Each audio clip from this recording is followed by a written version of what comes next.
So the final is a rematch of last season. We have Chile versus Argentina once more. Now the game, due to delays, waterlogged pitch invader that got tackled, it was entertaining. It wasn't the all-out attack sort of game that I imagined between Chile and Colombia, but nonetheless, I think this is the final setup that everyone wanted to see from a neutral perspective. Obviously, aside from Colombia fans who are obviously heartbroken the fact that they're not going to the final. But I think that the better team won. So I'm going to have a couple of thoughts on the game as a whole. I think that Chile demonstrate how devastating they can be on the counter-attack.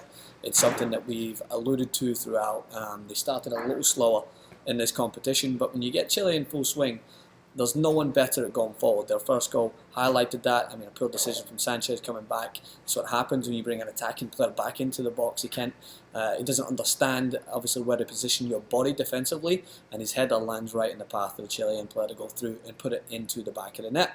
Things went bad for worse for Sanchez. I think he's a little harsh getting the first yellow card as he slips and crunches right into the back of a Chilean midfielder, and that's just all part and parcel with the park. They were swimming around there. It was soaking wet. So I think that I don't know what would have been done to try and prevent that from happening. I mean, the downpour, obviously you've seen how much rain fell. There's nothing you can really do. If you postpone the game anymore, you probably have to postpone the final to give both teams, I would say, adequate enough time to recover. So they went ahead with it, but I think it hindered the game from start to finish. I think the ball held up, players were slipping. I mean, the security was slipping, by the way. If you haven't seen the video of the idiot running on the park who got absolutely hammered on a tackle, you need to check that out. I think the guy who tackled him is going to be looking for an NFL contract sometime soon.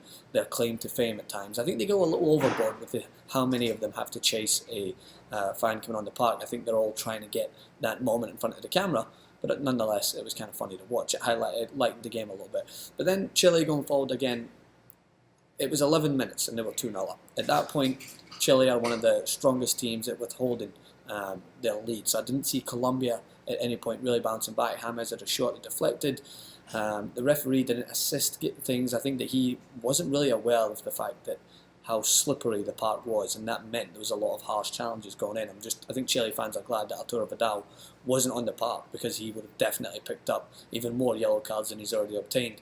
But the referee didn't do a good job of understanding the conditions that they were playing under, and was just very, I would say, rash with these yellow cards. He was Oprah out there. You get one, no, you get one. So I think that overall the referee didn't allow for the game to flow along with the conditions of the park. But at the end of the day, Chile, I think, have proven time and time again that they're never to be counted out in this competition. One of the best South American teams, and it poses for a mouth-watering final. Let's just hope that it is only mouth-watering and not watered down on the park. See what I did there? Awful joke to me, point for me.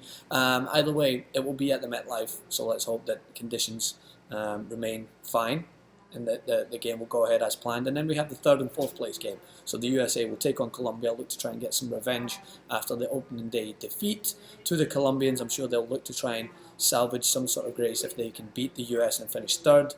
I think overall, this is one of the tournaments that has panned out the way it should have, based on quality. There will be arguments made in there for other teams like Mexico to maybe open on a little bit further, but they were hammered by Chile. I know, sorry Mexico fans, highlighting it again. And at that point, Chile demonstrated that they are, if not the best team in this competition. Argentina have taken care of business every step of the way, but I'm anxious to see how things will pan out in the final now in comparison to how they panned out on the opening day. So let me know what you guys think. Again, apologies for the delay review. I think I was caught up with the waterlogged pitch as well. No, it wasn't. The game just delayed and I fell asleep after the review. Sorry lads, but I brought it to you in the morning. And make sure to stay tuned. There'll be a tactical preview of the Copa America final between Argentina and Chile on the channel. Stay tuned.